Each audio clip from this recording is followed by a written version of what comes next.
সব খবর নিয়মিত এই আয়োজনে স্বাগত জানাচ্ছি আপনাদের সবাইকে। সাথে আছি আমি শাওন দত্ত। নাসির উদ্দিন পাটোয়ারীকে আহ্বায়ক, আক্তার হোসেনকে সদস্য সচিব এবং সামান্তা শারমিনকে মুখপাত্র সহ ৫৫ সদস্যকে নিয়ে আত্মপ্রকাশ করল জাতীয় নাগরিক কমিটি। লক্ষ্য ফ্যাসিবাদী ব্যবস্থার বিলোপ ও নতুন রাজনৈতিক বন্দোবস্তের চলমান লড়াই সফল করা। এই বিষয়ে আরও তথ্য জেনে নিতে চাই সহকর্মী মনিরুল ইসলামের কাছ থেকে। মনির, নতুন এই প্ল্যাটফর্ম কি উদ্দেশ্য নিয়ে কাজ করবে বিস্তারিত জানতে চাই আপনার কাছ থেকে। আরেকটু বলবেন নেতৃত্বে যারা আছেন কি বলছেন তারা?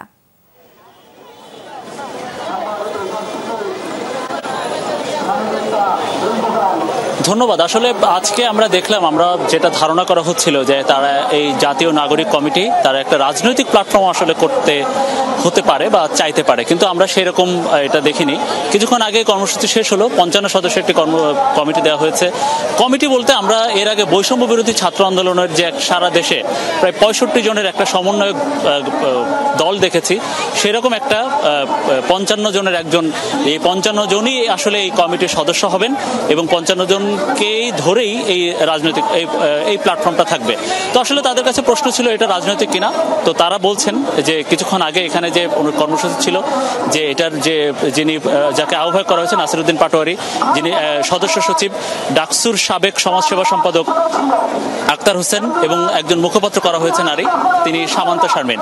আমরা আসলে যেটা দেখলাম যে এখানে এই যারা বিভিন্ন ছাত্র সংগঠন আছে, বামপন্থী ছাত্র সংগঠন, ডানপন্থী ছাত্র সংগঠন এবং নানা ধরনের ক্যাম্পাসের, ঢাকা বিশ্ববিদ্যালয়ে বিশেষ করে সামাজিক সাংস্কৃতিক সংগঠন আছে, একজন আইনজীবী আছেন, একজন কন্টেন্ট ক্রিয়েটর আছেন, এইরকম বিভিন্ন সদস্যদের নিয়ে এই ৫৫ সদস্য করা হয়েছে। এবং অধিকাংশকে আমরা দেখেছি যে বিশেষ করে এই যে গত ছাত্র জনতার অভ্যুত্থান বা আন্দোলন হলো, বিশেষ করে ঢাকা বিশ্ববিদ্যালয়ে যারা যেসব রাজনৈতিক দল বা সামাজিক সাংস্কৃতিক সংগঠন থেকে যারা এই আন্দোলনে অংশ নিয়েছিল, যারা নেতৃত্ব দিয়েছিল, যারা একটা ভালো বড় ধরনের ভূমিকা রেখেছিল, তাদেরকেই এই সদস্য এখানে আনা হয়েছে। একটা প্রশ্ন ছিল যে এরা আসলে রাজনৈতিক দল হবে কিনা।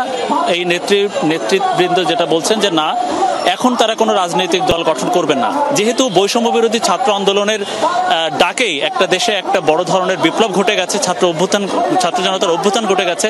সুতরাং এখন দেশের মানুষের চাওয়া পাওয়া অনেক। সুতরাং এই যে যারা আহত হয়েছেন, নিহত হয়েছেন, তাদের যে দাবি, তাদের যে আদর্শ, তাদের যে চেতনা, সেটা পূরণ করতে একটা লিয়াজ কমিটি হিসেবে থাকবে, সেটা পূরণ করতে একটা প্রেশার গ্রুপ হিসেবে তারা কাজ করবেন। বিশেষ করে তরুণদেরকে নেওয়া হবে। বাংলাদেশের প্রতিটা জেলায়, প্রতিটি উপজেলায়, থানা ভিত্তিক তাদের আলাদা আলাদা কমিটি থাকবে। প্রতিটা বিশ্ববিদ্যালয় হয়তো তারা করতে পারেন। মনির, অনেক ধন্যবাদ আপনাকে। যতবার ছাত্র জনতার আন্দোলনে নিহতদের স্মরণ করি বা আহতদের দেখি, ততবারই তাদের স্বপ্ন বাস্তবায়নে প্রতিজ্ঞাবদ্ধ হই। এই প্রতিজ্ঞা থেকে বের হয়ে যাবার কোনো উপায় নেই বলে মন্তব্য করেছেন প্রধান উপদেষ্টা ডক্টর মোহাম্মদ ইউনূস। সকালে প্রধান উপদেষ্টা কার্যালয়ের শাপলা হলে বিভিন্ন শিক্ষা প্রতিষ্ঠানের শিক্ষার্থীদের সাথে মতবিনিময় করেন ডক্টর ইউনূস। মতবিনিময়ে অংশ নেন বৈষম্য বিরোধী ছাত্র আন্দোলনের বিভিন্ন পর্যায়ের সমন্বয়কেরাও। সভায় প্রধান উপদেষ্টা বলেন, তরুণরা অকাতরে প্রাণ বিলিয়ে দিয়ে ছিল বলেই বাংলাদেশ বর্তমান পর্যায়ে এসে পৌঁছেছে। দেশ গড়ার যে সুযোগ পাওয়া গেছে, সেই সুযোগ সর্বোচ্চভাবে কাজে লাগাতে শিক্ষার্থীদের প্রতি আহ্বান জানান প্রধান উপদেষ্টা। ডক্টর ইউনূস বলেন, বাংলাদেশকে এমনভাবে গড়তে হবে যাতে বিশ্বের বুকে সম্মানিত রাষ্ট্রের মর্যাদা পায়। এতদিন যারা অত্যাচার চালিয়েছে, দেশকে অশান্ত করার জন্য তারা সর্বোচ্চ চেষ্টা চালাবে। এই বিষয়ে সতর্ক থাকতে তরুণদের প্রতি আহ্বানও জানান ডক্টর ইউনূস।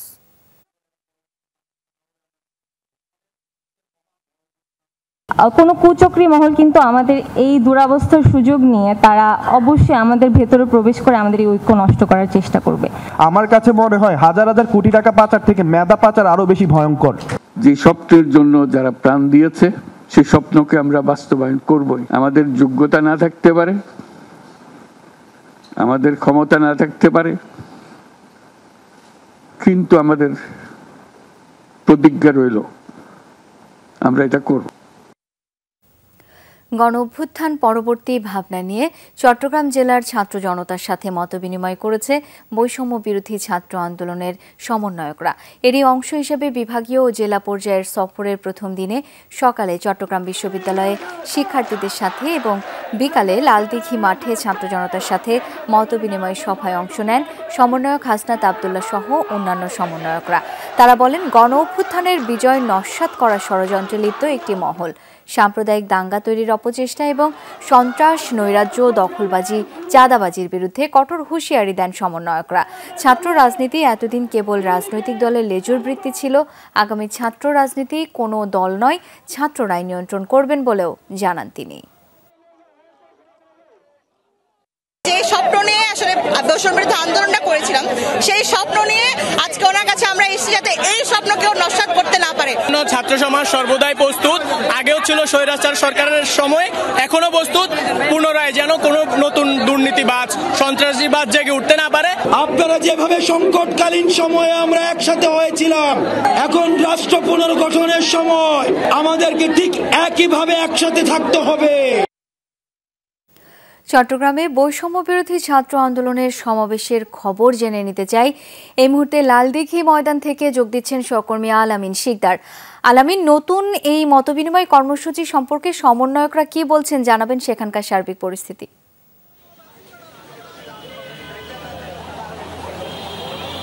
শাওন, মতবিনিময় সভা ছিল, সেটি সমাবেশের রূপ নিয়েছে। ছাত্ররা এখানে অবস্থান করেছে এবং সমন্বয়ক হাসনাত আবদুল্লাহ এখানে এসেছেন। তিনি যে বিষয়গুলো ছাত্রদের উদ্দেশ্যে বলেছেন তিনি হচ্ছেন যে আগামীর যে বাংলাদেশ, সেই বাংলাদেশ হবে দুর্নীতিমুক্ত, সন্ত্রাসমুক্ত, চাঁদাবাজ, দখলবাজ মুক্ত, এবং সেটা বাস্তবায়নে কিন্তু ছাত্রদের এগিয়ে আসতে হবে। এবং তারা যে বিষয়টি বারবার বলেছেন যে এই যে রাষ্ট্র সংস্কার, সেই রাষ্ট্র সংস্কার যতদিন পর্যন্ত না হবে ততদিন পর্যন্ত অন্তর্বর্তীকালীন সরকার থাকবে। কারণ এই অন্তর্বর্তীকালীন সরকার আসার পরে বিভিন্ন রাজনৈতিক দল থেকে শুরু করে অনেকেরই প্রশ্ন যে এই সরকারের মেয়াদকাল ঠিক কতদিন। তবে হাসনাত আবদুল্লাহ আজকে এখান থেকে পরিষ্কার করেছেন, যতদিন পর্যন্ত বাংলাদেশের এই অবকাঠামো সংস্কার করা না যায়, যতদিন পর্যন্ত বাংলাদেশ থেকে দুর্নীতি মুছে ফেলা না যায়, যতদিন পর্যন্ত বাংলাদেশে কোনো ধরনের সন্ত্রাস, চাঁদাবাজ যারা রয়েছে তাদেরকে কঠোরতা দমন করা না যায়, ততদিন পর্যন্ত এই অন্তর্বর্তীকালীন সরকার থাকবে। পাশাপাশি তিনি আরও একটি বিষয় বলেছেন যে এই যে সাবেক যে সরকার, প্রধানমন্ত্রী ছিলেন সাবেক শেখ হাসিনা, তিনি যে অন্যায় অত্যাচার করেছেন, যে স্বৈরাচার ছাত্রদের উপরে যে নিপীড়ন চালিয়েছে, এইগুলোর বিচার কিন্তু এই অন্তর্বর্তীকালীন সরকারের আওতায় করা হবে, এমনই কিন্তু তিনি জানিয়েছেন। এবং এইটার পক্ষে সাধারণ যারা শিক্ষার্থীরা এখানে ছিলেন তারা কিন্তু হাত উঁচিয়ে এই দাবির সাথে সমর্থন জানিয়েছেন। আলামিন, অনেক ধন্যবাদ আপনাকে। গণ অভ্যুত্থান সংশ্লিষ্টদের সাথে বিভাগীয় ও জেলা পর্যায়ে মতবিনিময় সভা হয়েছে মুন্সিগঞ্জেও। বিকেলে মুন্সিগঞ্জের সরকারি হরগঙ্গা কলেজ মাঠ প্রাঙ্গণে ছাত্র জনতার সাথে মতবিনিময় সভায় অংশ নেন সার্জিস আলম সহ 14 সদস্যের প্রতিনিধি দল। এর আগে সকালে ছাত্র প্রতিনিধিদের সাথে সাক্ষাৎ করেন তারা, পরে কথা বলেন আন্দোলনে হতাহত পরিবারদের সাথে। সবশেষে সাক্ষাৎ করেন জেলা প্রশাসন সহ স্থানীয় বিভিন্ন রাজনৈতিক দলের নেতৃবৃন্দের সাথে। দিল্লির যুদ্ধ প্রস্তুতির কথায় উদ্বিগ্ন নয়, বিস্মিত ঢাকা, এই মন্তব্য করেছেন পররাষ্ট্র উপদেষ্টা তৌহিদ হোসেন। বলেছেন বাংলাদেশের সাথে ভারতের যুদ্ধ বাধার কোনো শঙ্কা নেই।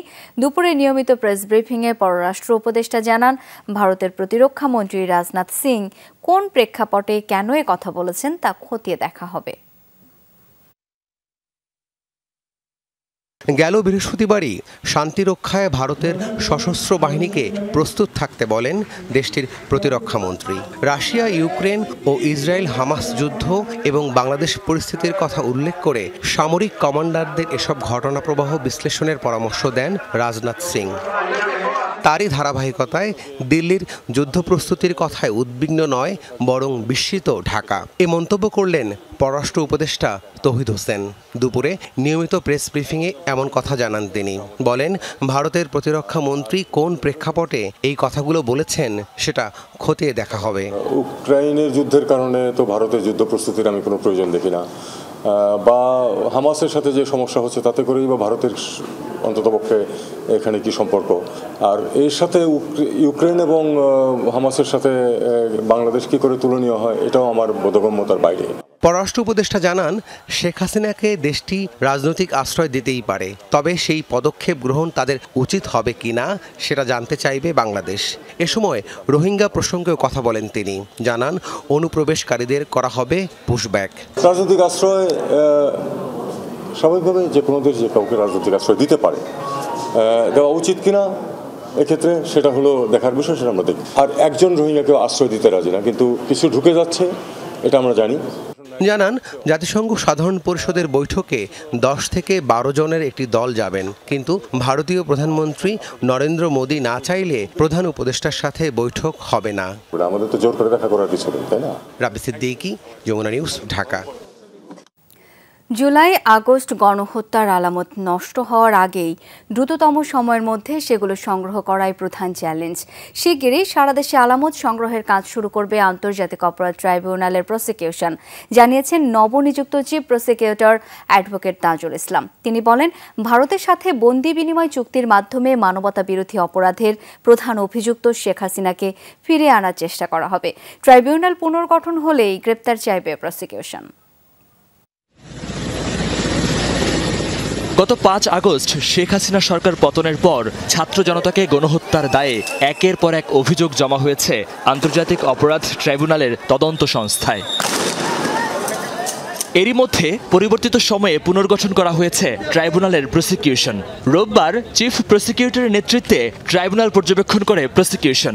অপরাধের যে আলামতগুলোকে সংগ্রহ করা, সেগুলোকে কম্পাইল করা, এটা একটা চ্যালেঞ্জ। এবং দ্বিতীয় চ্যালেঞ্জ হচ্ছে যে আসামিরা এখনও সবাই পলাতক এবং প্রধান আসামিগণ অনেকেই দেশত্যাগ করেছেন, দেশত্যাগের চেষ্টায় আছেন। তাদেরকে আওতার মধ্যে নিয়ে আসা, আইনের আওতার মধ্যে নিয়ে আসাটা একটা প্রধান চ্যালেঞ্জ। আর আলামতগুলোর দ্রুততম সময়ের মধ্যে নষ্ট হয়ে যাওয়ার আগে সংরক্ষণ করাটা, এই দুটো আমরা চ্যালেঞ্জ মনে করি। তাজুল ইসলাম বলেন, গণহত্যার প্রতিটি অভিযোগের মূল অভিযুক্ত সাবেক প্রধানমন্ত্রী শেখ হাসিনা, তাই বন্দি বিনিময় চুক্তির মাধ্যমে তাকে ফিরিয়ে আনার চেষ্টা করা হবে। শেখ হাসিনা সরকার তিনি যখন ক্ষমতায় ছিলেন তার সময়ই এই চুক্তিটি স্বাক্ষরিত হয়েছে। তিনি যেহেতু বাংলাদেশের গণহত্যার প্রধান আসামি হবেন বলে আমরা মনে করছি, বা অধিকাংশ মামলায় তাকে আসামি করা হয়েছে, সুতরাং এই প্রক্রিয়া শুরুর মাধ্যমে আমরা আইনগতভাবেই তাকে বাংলাদেশে ফিরিয়ে এনে বিচারের মুখোমুখি করার জন্য চেষ্টা করব। এর আগে ট্রাইব্যুনালে যাদের বিচার হয়েছে তারা ন্যায় বিচার বঞ্চিত হয়েছে বলে অভিযোগ আরেক প্রসিকিউটর গাজী এমএইচ তামিমের। এদেরকে কিভাবে ন্যায় বিচার দেওয়া যায়, কারণ তারা এর ইতিপূর্বে ন্যায় বিচার বঞ্চিত হয়েছে। বিচার প্রক্রিয়ায় অপরাধীদের বিষয়টিও গুরুত্বের সাথে দেখা হবে জানায় প্রসিকিউশন। মহিউদ্দিন মধু, যমুনা নিউজ, ঢাকা। যেন ব্যর্থ ও বিপর্যস্ত না হয় সেজন্য অন্তর্বর্তী সরকারকে দ্রুত নিজেদের রোড ম্যাপ ঘোষণা করতে হবে। গণতান্ত্রিক রাষ্ট্রের রূপরেখা ও সংবিধান কেমন হবে সেসব বিষয়ে অবিলম্বে আলোচনায় বসতে হবে রাজনৈতিক দলগুলোর সাথে। অন্তর্বর্তী সরকারের 1 মাস পূর্তিতে এবি পার্টি আলোচনা সভায় এমন মন্তব্য করেন বিভিন্ন রাজনৈতিক দলের নেতারা। বিএনপি নেতা আমির খসরু মাহমুদ চৌধুরী বলেন, যারা দেশ ধ্বংস করেছে তাদের পরাজিত করতে হলে অন্তর্বর্তী সরকারকে সমর্থন দিয়ে যেতে হবে। অন্তর্বর্তীকালীন সরকারের 1 মাস কেমন গেল আর কি করা যেত এসব বিষয়ে ডিআরইউতে আলোচনা সভার আয়োজন করে এবি পার্টি। আমন্ত্রিত ছিলেন বিভিন্ন রাজনৈতিক দলের নেতারা। এখনো কিছু জায়গাতে সেই দুষ্টু লোকেরা রংপথ দিয়ে বসে আছে। সভায় শীর্ষ নেতারা বলেন, ছাত্র জনতার আকাঙ্ক্ষা নতুন বাংলাদেশ হবে গণতান্ত্রিক রাষ্ট্র, কিন্তু কিভাবে রাষ্ট্র গণতান্ত্রিক হবে তা রাজনৈতিক দলগুলির সঙ্গে আলাপ আলোচনা করে ঠিক করতে হবে। আপনারা একটা দৌড় শুরু করেছেন, কিন্তু কোথায় আপনারা থামবেন, কোথায় আপনাদের জ্যোতি টানতে হবে, কোথায় বিরতি দিতে হবে, এ ব্যাপারে পরিষ্কার বোঝাপড়া, পরিষ্কার হিসাব থাকা দরকার। আপনাদেরকে অনেকে উস্কানি দেবার চেষ্টা করছে, বিভ্রান্ত করবার চেষ্টা করছে, এগুলোতে আপনারা জড়িয়ে পড়বেন না। বাংলাদেশের কিভাবে একটা গণতান্ত্রিক রাষ্ট্র এবং গণতান্ত্রিক সংবিধান অর্জন করা যাবে তার জন্য প্রয়োজনীয় আলাপ আলোচনা দরকার। আমরা অন্তর্বর্তী সরকারকে বলবো, অবিলম্বে সিরিয়াস রাজনৈতিক আলোচনা শুরু করেন। সহযোগিতা করব এই সরকারকে, যাতে তারা ভালো কাজ করে অতি দ্রুত জনপ্রতিনিধিদের হাতে ক্ষমতা হস্তান্তরের ব্যবস্থা করতে পারেন। সভায় নাগরিক ঐক্যের চেয়ারম্যান মাহমুদুর রহমান মান্না বলেন, বর্তমান সরকারের সংস্কার এজেন্ডা ও সময়সীমা দ্রুত জানাতে হবে। আর বিএনপির স্থায়ী কমিটির সদস্য আমির খসরু মাহমুদ চৌধুরী বলেন, জনগণকে ফিরিয়ে দিতে হবে রাষ্ট্রের মালিকানা। আমরা যত কথাই বলি, জাতীয় ঐক্যের এই মুহূর্তে কোনো বিকল্প নাই। যারা বাংলাদেশের মালিক তারাই সিদ্ধান্ত নেবে বাংলাদেশ কিভাবে চলবে। আর আমরা যারা রাজনীতি করি, আমরা তাদের কাছে গিয়ে বলবো আমরা তাদের জন্য কি করতে চাই, তারাই সিদ্ধান্ত নেবে বাংলাদেশ কোন পথে চলবে। এই দেশ চালাবার দায়িত্ব শেষ পর্যন্ত রাজনৈতিক দলের উপরে। এমন কোনো দল যাকে আমি পছন্দ করি না, যদি সেই দল ক্ষমতায় যায়ও, যদি ভোটে যেতে তাহলে তাকে ক্ষমতা থেকে তো বিরত করতে পারবেন না, সেটা গণতন্ত্র নয়। প্রশাসন যেটা জনগণের নির্বাচনকে নিশ্চিত করবে তার জন্য কতদিন লাগবে সেটা বলে। গেল 15 বছরে গুম খুন আর জুলাই আগস্ট হত্যাকাণ্ডের বিচারে মামলা ও বিচার কাজের গুণগত পরিবর্তনের দাবিও জানান তারা। সবচাইতে বড় বিবেচ্য বিষয় সেটা হলো আমাদের সার্বভৌমত্বের সংকট। সাইফুদ্দিন রবিন, যমুনা নিউজ, ঢাকা। অন্তর্বর্তী সরকারের 1 মাসে নানা সংস্কারমূলক পদক্ষেপ নেওয়া হয়েছে বলে দাবি করেছেন 2 উপদেষ্টা। বিদেশে পাচার হওয়া অর্থ ফিরিয়ে আনতে টাস্কফোর্স করার কথা জানিয়েছেন অর্থ উপদেষ্টা ডক্টর সালেউদ্দিন আহমেদ। ছাড় পাচ্ছে না দুর্নীতি লুটপাটের সাথে জড়িতরা। অন্যদিকে এলজিআরটি উপদেষ্টা এএফ হাসান আরিফ জানিয়েছেন সংবিধান সংস্কার ও নির্বাচনের প্রতি আস্থা ফিরিয়ে আনার বিষয়টি সরকারের পরিকল্পনায় আছে, তবে কতটা পরিবর্তন হবে তা নির্ভর করবে ছাত্র জনতার মতামতের উপর। ক্ষমতাচ্যুত আওয়ামী লীগ সরকারের আমলে অর্থ খাতে বড় সমস্যা ছিল পাচার। দুর্নীতির মাধ্যমে কয়েক লাখ কোটি টাকা বিদেশে পাচারের অভিযোগ এই সময়ে। এক্ষেত্রে গুরুত্ব দিয়ে অন্তর্বর্তী সরকার কাজ করছে বলে জানিয়েছেন অর্থ উপদেষ্টা। বলেছেন, পাচার করা অর্থ ফিরিয়ে আনা, এনবিআর ও ব্যাংক খাত সংস্কারে আলাদা টাস্কফোর্স গঠনের সিদ্ধান্ত হয়েছে। এরই মধ্যে লুটপাটকারীদের বিরুদ্ধে ব্যবস্থাও নেওয়া হচ্ছে। কিছু কিছু ধরা পড়ছে না তেমন তো না, টের পাচ্ছেন না, কিছু টাকা চলে গেলে। এটা মার করতে 16 বছর লেগেছিল টাকা আনতে, জানেন। এখন 16 বছর লাগার কথা না, কারণ অনেক আইন হয়েছে, এখন অনেক তাড়াতাড়ি হবে এবং আমরা আশা করি একদম ওই দৃশ্যমান হবে কিছুদিনের মধ্যে। বাণিজ্য উপদেষ্টা বলেন, নিত্যপণ্যের দাম নিয়ন্ত্রণও গুরুত্ব পেয়েছে সরকারের কর্মপরিকল্পনায়। এক্ষেত্রে নানা পদক্ষেপের কারণে দাম কমা শুরু হয়েছে বলে জানিয়েছেন তিনি। চাঁদাবাজি এগুলো আমরা কমাবার জন্য যথেষ্ট, একটু হয়তো সময় লাগবে। আমরা যে স্থানীয় প্রশাসনকে বলেছি ওরা যেন আবার বেশি মনিটর করতে গেলে কিন্তু ব্যবসাটা আমরা ব্যাঘাত করতে চাই না। এটা কমবে, ডেফিনেটলি কমবে। সরকারের 1 মাসের কার্যক্রম নিয়ে কথা বলেছেন স্থানীয় সরকার উপদেষ্টাও। জানান, তত্ত্বাবধায়ক সরকার ব্যবস্থা আবারও ফিরে আসবে কিনা তা নির্ভর করবে ছাত্র জনতার উপর। সংবিধান সংশোধন ও নতুন করে লেখার সিদ্ধান্ত জনমতের উপর নির্ভর করছে বলে জানিয়েছেন তিনি। ফ্রি ফেয়ার একটা ইলেকশনটা হচ্ছিল 13th অ্যামেন্ডমেন্টের মাধ্যমে, কেয়ারটেকার গভর্নমেন্টের মাধ্যমে, সেটা তো বাতিল করে দেওয়া হলো। তো তাহলে এই জায়গাগুলো আবার নতুন করে চিন্তাভাবনা করতে হবে। দেয়ার ওয়াজ এ সিস্টেম, ওই সিস্টেম আবার কীভাবে আনা যায়, আবার পাবলিকের কাছে কিভাবে জানা যায়, তাদের মতামত কি। এলজিআরডি উপদেষ্টা বলেন, আইন শৃঙ্খলা পরিস্থিতি স্বাভাবিক করা চ্যালেঞ্জের, এক্ষেত্রে সরকার সর্বোচ্চ চেষ্টা করছে। আইন শৃঙ্খলার পরিস্থিতি সুষ্ঠু স্বাভাবিক নয়, ভালনারেবল, মাত্রা হয়তো কম বেশি হবে। আলমগীর স্বপন, যমুনা নিউজ, ঢাকা। অন্তর্বর্তী সরকারের 1 মাসে নানা সংস্কারমূলক পদক্ষেপ নেওয়া হয়েছে বলে দাবি করেছেন 2 উপদেষ্টা। বিদেশে পাচার হওয়া অর্থ ফিরিয়ে আনতে টাস্কফোর্স করার কথা জানিয়েছেন অর্থ উপদেষ্টা ডক্টর সালেউদ্দিন আহমেদ। ছাড় পাচ্ছে না দুর্নীতি লুটপাটের সাথে জড়িতরাও। অন্যদিকে এলজিআরডি উপদেষ্টা এএফ হাসান আরিফ জানিয়েছেন, সংবিধান সংস্কার ও নির্বাচনের প্রতি আস্থা ফিরিয়ে আনার বিষয়টি সরকারের পরিকল্পনায় আছে, তবে কতটা পরিবর্তন হবে তা নির্ভর করবে ছাত্র জনতার মতামতের উপর। ছাত্র জনতার গণ অভ্যুত্থানের পর গঠিত অন্তর্বর্তী সরকারের 1 মাস। পাহাড় সমান প্রত্যাশা নিয়ে যাত্রা ডক্টর মোহাম্মদ ইউনূসের সরকারের। তবে দুর্নীতি, অনিয়ম ও দলীয়করণের মাধ্যমে প্রশাসন থেকে বিচার বিভাগ, অর্থনীতি থেকে শিক্ষা, সব ক্ষেত্রে যে কঙ্কাল রেখে গেছে ক্ষমতাচ্যুত আওয়ামী লীগ সরকার, তার সমাধান স্বল্প সময়ে কঠিন বলে মনে করেন বিশ্লেষকরা। আমরা সুশাসনের সম্পূর্ণ ধসে আক্রান্ত হয়েছিলাম। আমরা ক্ষমতার চূড়ান্ত অপব্যবহারের আক্রান্ত হয়েছিলাম। তো সংস্কার শব্দটা কিন্তু একমাত্রিক করলে চলবে না। রাজনৈতিক দল, রাষ্ট্রযন্ত্র এবং যারা ক্ষমতায় থাকবেন তাদের ক্ষমতার কিভাবে ব্যবহার করছেন সেটারও সংস্কার দরকার। আমরা যে ধরনের রাজনীতিতে অভ্যস্ত, এই জন্যই 3 মাস, 6 মাস, 5 বছর, 10 বছর কথাগুলো আছে। আর কিছু কিছু লোক তো পাগল হয়ে গেছে ক্ষমতায় যাওয়ার জন্য, তারা তো এগুলো বলবেই। রামের বদলে রহিম সংসদ ভবনে যাবে। এই যে 350 জনের যে মালিক সমিতি তার সদস্য হবে, তাতে আমার লাভ কি, আপনার লাভ কি? তো সেই জন্যই সংস্কারটা দরকার। তবে কাঙ্ক্ষিত সংস্কারের রোডম্যাপ দ্রুতই নির্ধারণ করা জরুরি বলে মত রাজনৈতিক বিশ্লেষকদের। কেননা এরই মধ্যে নানা পক্ষ নিজেদের ক্ষমতাবান মনে করে সুযোগ নিতে শুরু করেছে।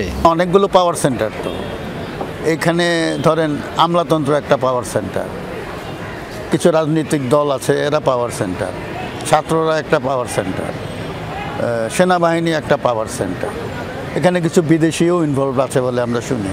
তো সুতরাং সিচুয়েশনটা ভোলাটাইল। বিভিন্ন জন অ্যাক্টিভ আছে, প্রত্যেকের প্রয়োজনগুলো মেটাবারও প্রয়োজন আছে, কিন্তু সেগুলো সুষ্ঠুভাবে একটা সার্বিক ব্যবস্থা তো তৈরি করতে হবে। মানে এমন নয় যে প্রতিযোগিতামূলক ক্ষমতা কেন্দ্র অনেকগুলো হলো, এটা তো এক ধরনের বিশৃঙ্খলার দিক হয়। অর্থনীতির শ্বেতপত্র প্রকাশে এরই মধ্যে কমিটি গঠন করেছে সরকার। তবে বাজার নিয়ন্ত্রণ সহ অর্থনীতিতে আস্থা ফেরাতে দ্রুত কার্যকর পদক্ষেপ নেওয়ার তাগিদ সাবেক তত্ত্বাবধায়ক সরকারের উপদেষ্টা হোসেন জিল্লুরের। গুরুত্ব দিয়েছেন আইন শৃঙ্খলা পরিস্থিতি জোরদারের ওপরও। এই মুহূর্তে মানুষের প্রাত্যহিক প্রয়োজনগুলো কিন্তু মেটাতে হবে।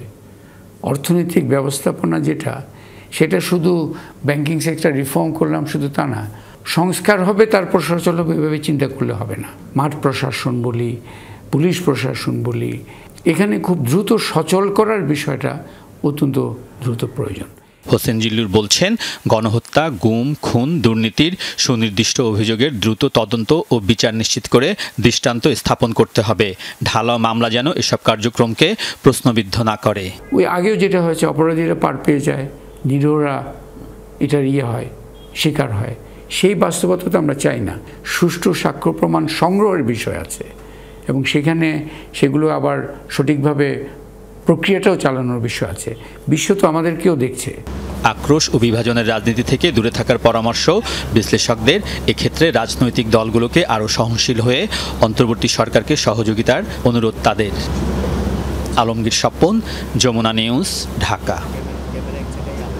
ঢাকায় নিযুক্ত ইরানের রাষ্ট্রদূত মনসুর জাভুসির সঙ্গে বৈঠক করেছেন বিএনপি মহাসচিব মির্জা ফখরুল ইসলাম আলমগীরের নেতৃত্বাধীন একটি প্রতিনিধি দল।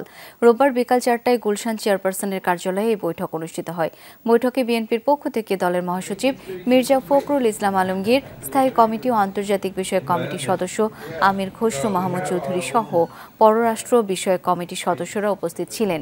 বৈঠক শেষে আমির খসরু মাহমুদ চৌধুরী জানান, আগামী দিনে দুদেশের সম্পর্ক কিভাবে এগিয়ে নেওয়া যায় সে বিষয়ে আলোচনা হয়েছে। তিনি আরও জানিয়েছেন, তেল পরিশোধন, তথ্য প্রযুক্তিতে সহায়তা সহ বাণিজ্য সম্প্রসারণে আগ্রহী ইরান। বাংলাদেশ ব্যাংক কোনো প্রতিষ্ঠানের অ্যাকাউন্ট জব্দ করেনি। বিকালে সাংবাদিকদের এই তথ্য জানান গভর্নর ডক্টর আহসানুইস মনসুর। বলেন, গ্রাহকদের আস্থা ফিরিয়ে আনার কাজ চলছে, নেওয়া হচ্ছে বিভিন্ন ধরনের পদক্ষেপ। এর অংশ হিসেবে ডিপোজিট ইন্স্যুরেন্স 1 লাখ টাকা থেকে বাড়িয়ে 2 লাখ টাকা করা হয়েছে। এতে 95% গ্রাহকের আমানত সুরক্ষা পাবে। তিনি জানান, ব্যাংক খাতের টাস্কফোর্স দিন 10 মধ্যে কাজ শুরু করবে। একে সহযোগিতা করবে বিশ্বব্যাংক, IMF, ADB সহ বিভিন্ন প্রতিষ্ঠান। সাংবাদিকদের এক প্রশ্নের জবাবে তিনি বলেন, এসালম গ্রুপের সম্পদ যদি কেউ কেনে তাহলে নিজ দায়িত্বে কিনতে হবে, মালিকানা পাওয়ার নিশ্চয়তা নেই। বলেন, MME খাতের অনেক উদ্যোক্তা ঋণ পাচ্ছে না কেন তা জানার চেষ্টা চলছে। এখনও SME খাতে 25,000 কোটি টাকা রয়েছে। টাস্কফোর্সগুলো গঠন করার কথা আমি বলছিলাম আগে, সেই ব্যাপারে আমরা কিছু অগ্রগতি করেছি। আমরা আমাদের এক্সটার্নাল ফান্ডিং ও মোবিলাইজেশনের পথে আছে। সেই কনফিডেন্স ফিরিয়ে আনাটা আমাদের একটা লক্ষ্য। ব্যাংকিং খাতের উপর আমাদের যারা ডিপোজিটর তাদের যেন আস্থাটা ফিরে আসে। রাজধানীর মিরপুরে জগন্নাথ বিশ্ববিদ্যালয়ের শিক্ষার্থী ইকরামুল হক সাজিদ হত্যায় মামলা দায়ের করেছেন নিহতের বাবা। রাজধানীর কাফরুল থানায় মামলা করেছেন তিনি। মামলায় সাবেক স্বরাষ্ট্রমন্ত্রী আসাদুজ্জামান খান, সাবেক তথ্য প্রতিমন্ত্রী A আরাফাত, সাবেক সমাজ কল্যাণ মন্ত্রী ডাক্তার দীপু মনি এবং র্যাবের সাবেক মহাপরিচালক ও ডিএমপির সাবেক কমিশনার সহ 73 আসামির নাম উল্লেখ করা হয়েছে। ছাত্র জনতার আন্দোলনে অংশ নিয়ে গত 4 আগস্ট রাজধানীর মিরপুরে মাথায় গুলি লাগে সাজিদের। পরে তাকে উদ্ধার করে CMH হাসপাতালে ভর্তি করা হয়। সেখানে লাইফ সাপোর্টে ছিল সাজিদ। গত 14 আগস্ট CMH-এ চিকিৎসাধীন অবস্থায় মারা যান তিনি। বন্যার পানি নামার ধীরগতিতে কমছে না মানুষের ভোগান্তি, উল্টো বাড়ছে নানা রোগ বালাই। লক্ষ্মীপুরের নিচু এলাকাগুলোর কোথাও কোথাও এখনো কোমর পানি তলিয়ে আছে ঘরবাড়ি, সড়ক। ভোগান্তি কমাতে দ্রুত অবৈধ বাঁধ অপসারণের দাবি তাদের। নোয়াখালীর 5 উপজেলার অনেক এলাকা এখনো বন্যার পানিতে ভাসছে। কুমিল্লায় কয়েক লাখ মানুষ পানিবন্দী, ডুবে রয়েছে ফসলের ক্ষেত, সড়ক। তবে যেসব এলাকায় পুরোপুরি পানি নেমেছে সেখানকার বাসিন্দারা আশ্রয় কেন্দ্র থেকে বাড়ি ফিরছেন। ভিতরের দিকে পানি আছে, অনেকের বাড়িতে পানি আছে, কোমর পর্যন্ত পানি আছে। কিন্তু পানি নামার গতি খুব ধীরস্থির। উত্তর দিয়ে গেছি মনে করেন যে হাঁটুর উপরে পানি, ঘরে এখনো যাওয়ার মতো কোনো সুযোগ নাই। ঠিক আছে, আমাদের যে রাস্তা আছে ঘরে থেকে কিছু পানি কমছে, কিন্তু রাস্তা এখনো বহুত পানি। সারা দেশে ডেঙ্গু সহনীয় পর্যায়ে আছে বলে জানিয়েছেন এলজিআরডি উপদেষ্টা এএফ হাসান আরিফ। বলেছেন, গত বছর এই সময়ে ডেঙ্গুতে 691 জনের মৃত্যু হয়েছিল, এবার মারা গেছে 92 জন। সচিবালয়ে ডেঙ্গু নিয়ে বৈঠক শেষে উপদেষ্টা হাসান আরিফ বলেন, গত বছর সেপ্টেম্বর পর্যন্ত 1,40,711 জন আক্রান্ত হয়েছিল। এবছর আক্রান্তের সংখ্যা 14,804 জন। তবে এতে মন্ত্রণালয় আত্মতৃপ্তিতে ভুগছে না, সরকার চিকিৎসা ও সচেতনতার উপর জোর দিচ্ছে। উপদেষ্টা জানান, মসজিদ, মন্দির সহ ধর্মীয় উপাসনালয়ে প্রতি শুক্রবার প্রচারণা চালানো হবে। দীর্ঘমেয়াদী পরিকল্পনার অংশ হিসেবে ডেঙ্গু প্রতিরোধে গবেষণামূলক কার্যক্রম শুরু হবে বলেও জানান হাসান আরিফ। কম্পারেটিভলি গত বছরে ঠিক 7 তারিখে 20 জনের মৃত্যু হয়েছিল। আজকে আল্লাহর রহমতে তাকে 1 জনের মৃত্যু হয়েছে। কিন্তু এটা নিয়ে আমাদের কমপ্লেসেন্ট হওয়ার কোনো দরকার না। আমাদের টার্গেট হবে আমাদের যে 1 জনের জন্য মৃত্যু না করে। প্রতিরোধী হচ্ছে 90 ভাগ, আর 10 ভাগ হচ্ছে চিকিৎসা। তো চিকিৎসার ব্যাপারে মোটামুটি আমরা একটা ভালো পর্যায়ে আছি। মূল্যস্ফীতি কিছুটা কমতে শুরু করেছে। আগস্ট মাসে দেশের সার্বিক মূল্যস্ফীতি দাঁড়িয়েছে 10.49%, যা জুলাই মাসে ছিল 11.66%। এছাড়া খাদ্যপণ্যের মূল্যস্ফীতি কমে হয়েছে 11.36%, যা তার আগের মাসে ছিল 14.10%। তবে খাদ্য বহির্ভূত পণ্যের মূল্যস্ফীতি বেড়ে হয়েছে 9.74%, যা জুলাইতে ছিল 9.68%। এসব তথ্য প্রকাশ করেছে বাংলাদেশ পরিসংখ্যান ব্যুরো BBS।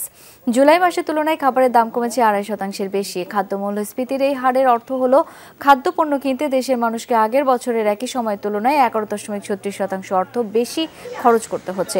অর্থাৎ যে খাদ্যপণ্য কিনতে আগে 100 টাকা খরচ হতো, সেই একই পরিমাণ পণ্য কিনতে জুলাই মাসে 111 টাকা 36 পয়সা খরচ করতে হয়েছে। BBS এর হিসাব বলছে, আগস্টে কিছুটা বেড়েছে মজুরির হার। অডিটর পদে 2 ধরনের বেতন বৈষম্য নিরসন ও 10ম গ্রেড বাস্তবায়ন চেয়ে সমাবেশ করছেন মহা হিসাব নিরীক্ষক এবং নিয়ন্ত্রক সিএজি কার্যালয়ের অডিটররা। সকালে রাজধানীর কাকরাইলে সিএজি কার্যালয়ের সামনে সবুজ চত্বরে সমাবেশ শুরু হয়। সারা দেশের সব সিএজি কার্যালয়ের কর্মকর্তারা যোগ দেন। আন্দোলনকারীরা বলেন, সারা দেশে অডিটর হিসেবে কর্মরত আছেন প্রায় 7,000 কর্মী। এর মধ্যে মাত্র 61 জন 10ম গ্রেডে বেতন পান, বাকিরা সবাই পান 11 গ্রেডের বেতন। এই বৈষম্য দূর করার দাবি জানান তারা। বলেন, আদালত অডিটর পদকে 10ম গ্রেডে উন্নীত করার রায় দিলেও অদৃশ্য কারণে তা এখনো বাস্তবায়ন হয়নি। দাবি আদায় না হওয়া পর্যন্ত আন্দোলন চালিয়ে যাবার ঘোষণা দেন অডিটররা।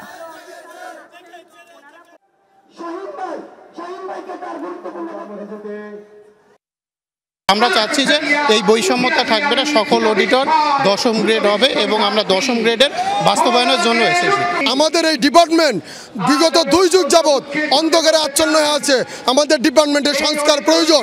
অডিটর পদে কয়েকজন পাচ্ছে না, এমন তো হতে পারে না। মানে এক্ষেত্রে তো পুরো অডিটর পদটাকে এখন 10ম গ্রেড করে তাদেরকে 2য় শ্রেণীর মর্যাদা দেওয়া উচিত। যেহেতু আইন উপদেষ্টা মহোদয় এটা সম্পর্কে একটা মতামত দিয়েছেন, পজিটিভ মতামত দিয়েছেন, এই রায়টাকে পূর্ণাঙ্গ বাস্তবায়ন করা যায়, অডিটর 10ম গ্রেড বাস্তবায়ন করা যায়। এবার শিক্ষক নিবন্ধন পরীক্ষার ফলাফলের দাবিতে নিবন্ধন অফিসের সামনে বিক্ষোভ করেছেন নিয়োগ প্রত্যাশীরা। সকালে ইস্কাটনে বেসরকারি শিক্ষক নিবন্ধন ও প্রত্যয়ন কর্তৃপক্ষ NTRCA ভবনের সামনে অবস্থান কর্মসূচি পালন করেন তারা।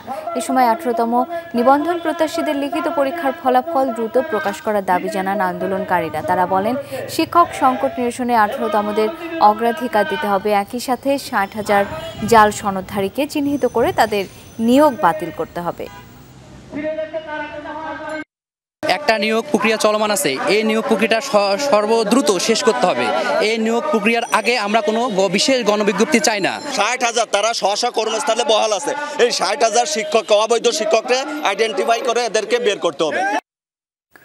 রাজধানীর একটি হোটেলে অনুষ্ঠিত হয়েছে বাংলাদেশ ইয়ার্ন মার্কেটিং প্রফেশনাল অ্যাসোসিয়েশনের কার্যনির্বাহী কমিটির পরিচিতি সভা। রোববার এই সভা অনুষ্ঠিত হয়। কমিটির সাধারণ সম্পাদক রুহুল আমিন আশিক জানান, সংগঠনটি দীর্ঘদিন কোঅর্ডিনেটর কমিটির মাধ্যমে চলে আসছিল, তবে এবার তা পূর্ণাঙ্গ কমিটিতে রূপ নিয়েছে। এখন থেকে সংগঠনের প্রতিটি সদস্যের সুযোগ সুবিধা আরও গুরুত্ব সহকারে দেখা সম্ভব হবে বলে জানান তিনি। এ সময় উপস্থিত ছিলেন সিনিয়র সহ সভাপতি মোহাম্মদ আব্দুস সালিকও। তিনি বলেন, সংগঠনের প্রত্যেকে কাঁধে কাঁধ মিলিয়ে কাজ করে যেতে হবে, তবেই অভীষ্ট লক্ষ্যে পৌঁছানো সম্ভব হবে।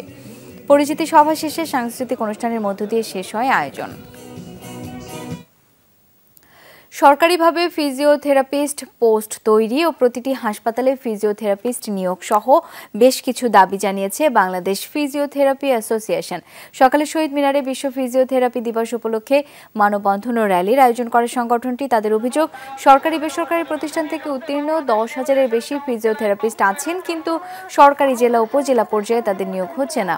এতে প্রান্তিক জনগণ সঠিক এবং মানসম্পন্ন ফিজিওথেরাপি চিকিৎসা সেবা থেকে বঞ্চিত হচ্ছেন। 1 মাসের মধ্যে ফিজিওথেরাপিস্টদের রেজিস্ট্রেশন প্রক্রিয়া চালু, বাংলাদেশ রিহ্যাবিলিটেশন কাউন্সিল বাস্তবায়নের দাবি জানান ফিজিওথেরাপিস্টরা। আবারও ম্যাচ শুটিং ঘটল যুক্তরাষ্ট্রে। এবার কেন্টাকি অঙ্গরাজ্যে হয়েছে বন্দুকধারীর হামলা। টাউন অব লন্ডনের হাইওয়েতে এলোপাতাড়ি গুলি চালায় এক বন্দুকধারী। শনিবার স্থানীয় সময় সন্ধ্যা 6টা নাগাদ সড়কের পাশের বনভূমি এলাকা থেকে গুলি ছুড়ে ওই দুর্বৃত্ত আক্রান্ত হয় কয়েকটি গাড়ি। এই ঘটনায় আহত হয়েছে কমপক্ষে 7 জন। একটি গাড়িতে আগুনও ধরে যায়। খবর পেয়ে দ্রুত অভিযানে নামে পুলিশ। জোসেফ নামে 32 বছর বয়সী একজনকে সন্দেহ করছে পুলিশ। ব্যাপক তল্লাশি অভিযান চলছে তার সন্ধানে। সন্দেহভাজনকে অস্ত্রধারী ও বিপজ্জনক বলে সতর্ক বার্তা প্রচার করছে স্থানীয় প্রশাসন। নিরাপত্তাজনিত কারণে হাইওয়ের একটি অংশ বন্ধ রাখা হয় 3 ঘণ্টা ধরে। বরগুনায় যোগদান করে বৈষম্য বিরোধী ছাত্র আন্দোলনের সমন্বয়কদের সাথে মতবিনিময় করেছেন পুলিশ সুপার ইব্রাহিম খলিল। সকালে জেলা পুলিশ কার্যালয়ে যোগদান করেন তিনি। সভা করেন ঊর্ধ্বতন কর্মকর্তাদের সাথে। 25তম বিসিএসের এই কর্মকর্তা এর আগে খুলনা হাইওয়ে পুলিশে কর্মরত ছিলেন। বাহিনীর মর্যাদা ফিরিয়ে এনে আইন শৃঙ্খলা পরিস্থিতির উন্নয়নের মধ্য দিয়ে সাধারণ মানুষের আস্থা অর্জনে কাজ করবেন বলে জানান বরগুনার পুলিশ সুপার। তুরস্কে অনুষ্ঠিত আন্তর্জাতিক রোবোটিক্স প্রতিযোগিতায় MISTর মঙ্গলবারতা দল রানার আপ হওয়ার কৃতিত্ব অর্জন করে। সকালে দলের এই অসাধারণ সাফল্য উদযাপনের একটি সংবর্ধনা অনুষ্ঠানের আয়োজন করে MIST। অনুষ্ঠানে দলের সদস্যরা তাদের প্রতিযোগিতার অভিজ্ঞতা বর্ণনা করে। ভবিষ্যতে চ্যাম্পিয়ন হবার লক্ষ্য পরিকল্পনা রয়েছে বলে জানান দলের সদস্যরা। সংবর্ধনা অনুষ্ঠানে উপস্থিত ছিলেন কমান্ড্যান্ট, সকল বিভাগের ডিন, বিভাগীয় প্রধান, শিক্ষকরা সহ মঙ্গলবারতা দলের সদস্যদের অভিভাবক এবং ছাত্রছাত্রীরা। রাঙ্গামাটিতে এক শিক্ষকের অপসারণের দাবি নিয়ে শিক্ষার্থীদের দুপক্ষের মধ্যে উত্তেজনা দেখা দিয়েছে। এক পক্ষ অপসারণ চাইলে অন্য পক্ষ চাইছে স্বপদে বহাল থাকুক ওই শিক্ষক। রাঙ্গামাটির রানী দয়াময়ী উচ্চ বিদ্যালয়ের প্রধান শিক্ষক রণতোষ মল্লিক। সকালে এই শিক্ষকের অপসারণের দাবিতে শহরের জিমনেশিয়াম থেকে একটি মিছিল নিয়ে জেলা প্রশাসক কার্যালয়ে সমাবেশ করে সাবেক ও বর্তমান শিক্ষার্থীদের একাংশ। এ সময় বক্তারা তার বিরুদ্ধে বিনা রশিদে অতিরিক্ত টাকা আদায় সহ নানা দুর্নীতির অভিযোগ করেন। অন্যদিকে তার বিরুদ্ধে ষড়যন্ত্রের প্রতিবাদে বিক্ষোভ সমাবেশ করেন শিক্ষার্থীদের অপর একটি পক্ষ। এ সময় সকল ষড়যন্ত্র বন্ধ করে প্রধান শিক্ষককে বহাল রাখার দাবিতে স্লোগান দেয় শিক্ষার্থীরা। সমাবেশে শিক্ষার্থীরা বলেন, প্রধান শিক্ষক রণতোষ মল্লিক রানী দয়াময়ী উচ্চ বিদ্যালয়ে যোগদানের পর থেকেই তার সহায়তায় বিদ্যালয়ের শিক্ষার মান বেড়েছে। বিভিন্ন অঙ্গনে বেড়েছে শিক্ষার্থীদের অংশগ্রহণ। এবার কালুরঘাট সেতুর রেলিং ভেঙে কর্ণফুলী নদীতে পড়ে গেল একটি চাঁদের গাড়ি। এতে 2 জন আহত হয়েছে। নৌপুলিশ জানায়, রাত 2টার দিকে এই ঘটনা ঘটে। বোয়ালখালী থেকে যাত্রী নিয়ে শহরমুখী গাড়িটি কালুরঘাট সেতু পার হওয়ার সময় নিয়ন্ত্রণ হারিয়ে রেলিং ভেঙে কর্ণফুলী নদীতে পড়ে যায়। খবর পেয়ে ফায়ার সার্ভিসের 2টি ইউনিট ঘটনাস্থলে পৌঁছে নদীতে তল্লাশি চালায়। চালক ও সহকারীকে উদ্ধার করে হাসপাতালে নেওয়া হয়। বাকি যাত্রীরা সাঁতরে তীরে উঠতে সক্ষম হন। পানির স্রোতে দূরে ভেসে যাওয়া গাড়িটি উদ্ধার করা যায়নি। চট্টগ্রামে বন্যা দুর্গত এলাকায় বিভিন্ন রাজনৈতিক, সামাজিক ও স্বেচ্ছাসেবী সংগঠনের উদ্যোগে চলছে ত্রাণ সহায়তা কার্যক্রম। এরই অংশ হিসেবে পূর্ব রাউজানে কয়েকশো ক্ষতিগ্রস্ত পরিবারের হাতে তুলে দেওয়া হয় চাল, ডাল, আলু সহ শুকনা খাদ্য সামগ্রী। এই উপলক্ষে আয়োজিত অনুষ্ঠানে চট্টগ্রাম উত্তর জেলা ছাত্রদলের নেতারা দুর্গত সব এলাকায় পর্যায়ক্রমে বিএনপির কেন্দ্রীয় ভাইস চেয়ারম্যান গিয়াস উদ্দিন কাদের চৌধুরীর উদ্যোগে ত্রাণ সহায়তা অব্যাহত রাখার কথা জানান। অন্যদেরকেও এগিয়ে আসার আহ্বান জানান তারা। আর এই ছিল আজকের সব খবরের আয়োজন। এতক্ষণ সাথে থাকার জন্য সবাইকে অসংখ্য ধন্যবাদ।